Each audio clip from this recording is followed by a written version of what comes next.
What's up, Dragon Brew? We have another interesting one for you here today, and we're going to be playing, we're not playing, I think I'm so used to doing the gameplay videos. We're going to be talking about JUND Treasure of sorts. There's a couple of new cards that fit pretty well into this list, and this should be a pretty easy one for you to build because you don't need that many new cards to play it. So if you played various versions of JUND or Treasure decks in the last season or two, you should have most of the cards for this one.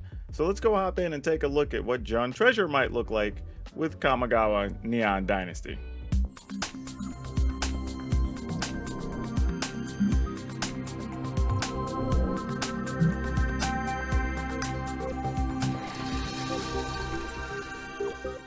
Now, one of the biggest things you're going to notice about this deck, well, technically there's two things. The first is that there's no 3-mana cards in this list. That's not really an accident. I looked around and there were some I considered playing, but at the end of all of it, I didn't think they were necessarily worth it compared to some other things we're going to try to do.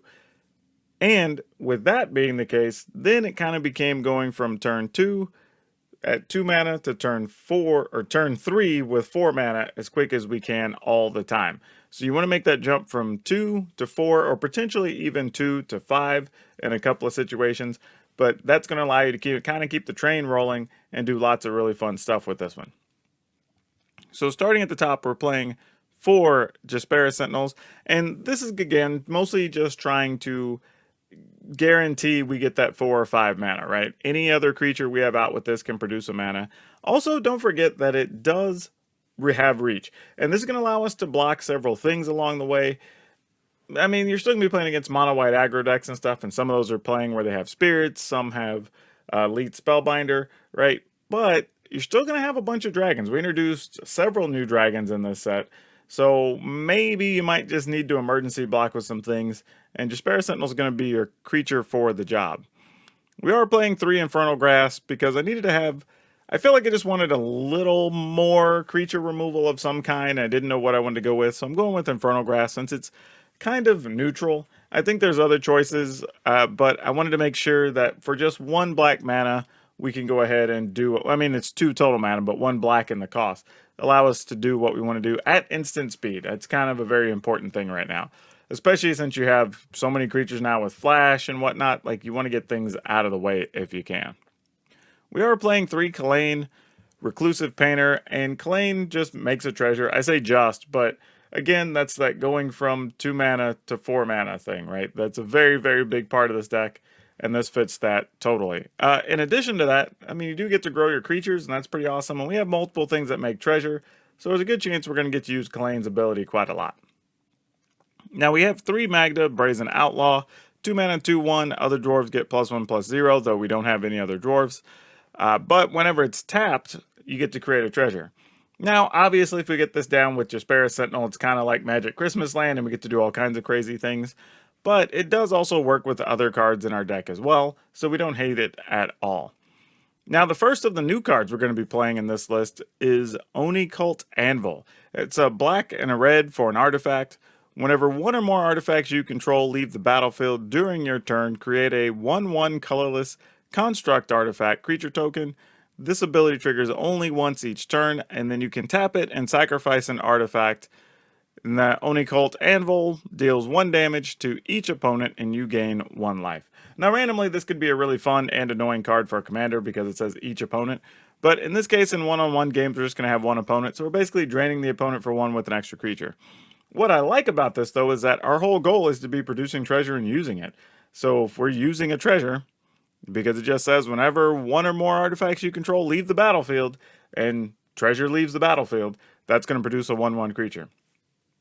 This is good for a lot of reasons, though, because it can allow us to attack and still be able to block, you know, having extra creatures behind, which is really good. And in case of emergency, we can just get some nickel and dime life. You know, you get your opponent down to 5 or less. Now those artifacts you have on the board become a real problem. So, like, there's lots of things this card kind of helps with in a bunch of ways.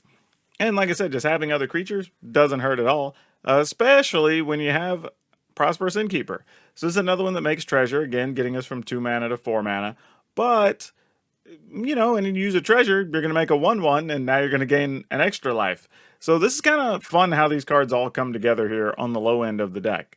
But now we start stepping into what we're spending some of that mana on, and that's a Shatter Skull Smashing. These are lands 23 and 24 in the deck.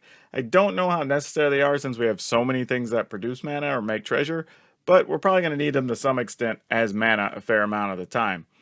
We are playing 2 Valky. This is kind of like a catch-all situation. Like early on, you can keep a problematic creature out of your opponent's hand, but late game, we have something to actually spend all that extra mana on, and that's just making a big Tibalt. And I've done it more than once with some older versions, so hoping this one holds up as well. Now, the other new card that we're playing, and again, we're only playing 3 Oni Cult Anvil, which is 3 uncommons, and this is a mythic, but Atsushi the Blazing Sky. I think people have been trying to find a place to put this card in, and I think this list works for this. It's a 2 mana, red, so 4 total. Flying, Trample, Dragon Spirit, 4/4. When it dies, you look at the top 2, exile the top 2 cards of your library until your next turn you can play those. And then you can choose to create 3 treasure tokens. Again, we have a lot of stuff that uses treasure. We have things that benefit from treasure. So could be good just to make the treasure, but otherwise you get your chance of playing 2 cards. So both sides are actually beneficial to this list, so we like that a lot. Eska's Chariot. We like this a lot too, especially since you can copy tokens if you really, really want to. I mean, I guess in a weird world, you could copy a 1/1 if you're really hard up, but generally speaking, you're going to be copying cats. And this is okay. It doesn't have to be doing anything special. It's just here, it's easy to cast. It only has 1 green in the cost. And again, it's in that 4 mana slot. Now, Halana and Elena, we're playing 3 of these, and y'all know how I feel about these if you've watched any of my other videos. I think Halana and Elena are fantastic. One of the best cards you can play in Standard if you're playing red and green. However, the interesting thing here is that if you play a turn 2 Kalain, and then a turn 3 Halana and Elena, you actually would get to put 3 counters on your Kalain and attack with it that turn. Because Halana and Elena would get an extra counter from the treasure you spent casting it from Kalain. So that's another way to get counters on Kalain that could be very good here. So I like that as an option as well. Now I will say we're playing 2 Immersturm Predator, and these might be the card that gets cut down the road. As good as this card is, I think it's actually still very fantastic. I think for me it'll probably come down somewhat to how much I think the opponent's graveyard matters, or what the metagame shapes up to be as far as graveyards go. Because without that, I almost feel like we could get away playing some number of additional dragons of some sort. I think the whichever the 4/4 for 4 that you get to draw a card whenever you cast a spell could be very good in here, because we do have stuff like Kalain, Oni Cult, Halana and Elena, so we'd be getting 2 cards when we cast those. So if you don't have Immersturm Predator, consider playing the other dragon. I think that could be very good for you here as well. So just something to consider if you are looking for replacements. And then, of course, we're playing treasure, and we can make mana, so we're going to play 4 Goldspan Dragons, because why not, right? If you manage to cast a Goldspan Dragon on turn 3 or turn 4, like, you're getting a lot of early value out of this card, and especially if they target it to kill it, you're going to get so far ahead. Can't really complain about this too much. This card's very, very good in here. And then lands. We're playing a full set of Blightstep Pathway, because again, if you're playing 3 colors, it's hard not to play the pathways. So we're playing 4 of those. We're playing 1 Boseiju just as a way to get rid of artifacts and enchantments.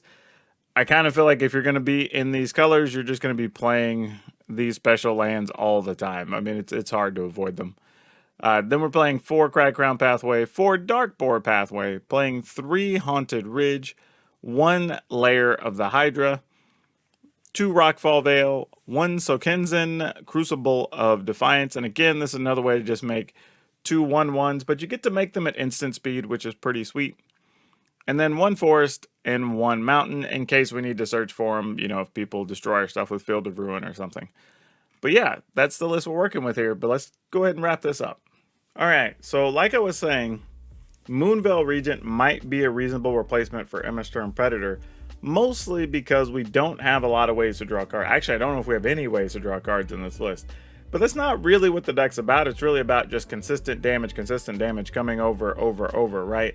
That's really what we're aiming for. But, I mean, being able to draw cards later is real nice. So, it might be worth considering that. Again, I think some of it's going to come down to the metagame, whether you see a lot of destroy effects for sweepers, because then that makes Immersturm better, or if there's going to be a lot of graveyard manipulation, reanimation, whatever. I think that could be a thing as well. So if it is, Immersturm Predator is still going to be the better answer. Now, if neither of those things exist, and it's a bunch of just like exile removal and whatever, then maybe we just go ahead and play the one I was just talking about, Moonveil Regent. And that's probably just going to be the better option. Plus, Moonveil Regent is pretty easy to cast because it's 3 colorless and a red.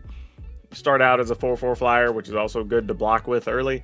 So there's lots of cool stuff going on there that I don't really have a problem with the card, and it should still be pretty easy to cast. So consider that.